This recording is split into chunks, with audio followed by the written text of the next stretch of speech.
তখন তার সন্তানেরা বলল, ওহে আম্মাজান, আপনি কিভাবে ভাবলেন মায়ার নবী হযরত মুহাম্মদ সাল্লাল্লাহু আলাইহি ওয়াসাল্লামকে বেঁধে রেখে আমরা আপনার দুধ পান করব? ইয়া রাসূলুল্লাহ, তখন আমার সন্তানেরা আমার সাথে চলে এসেছে।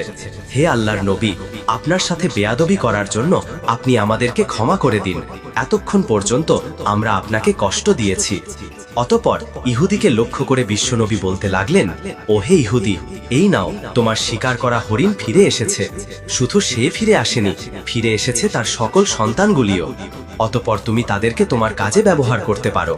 আর তুমি একথা মনে রেখো, আমি সত্য নবী, আমি শুধু মানুষের নবী নই, বন জঙ্গল, পশু পাখি এবং সমস্ত জাহানের নবী।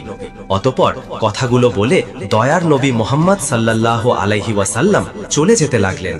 তখন ইহুদি দয়ার নবীকে পিছন থেকে ডাক দিয়ে বললেন, ইয়া রাসূলুল্লাহ, ইয়া হাবিবাল্লাহ, বনের হরিণ যার মায়ায় ফিরে আসে, আমি বুঝতে পেরেছি তিনি আল্লাহর নবী ছাড়া আর কেউ নন।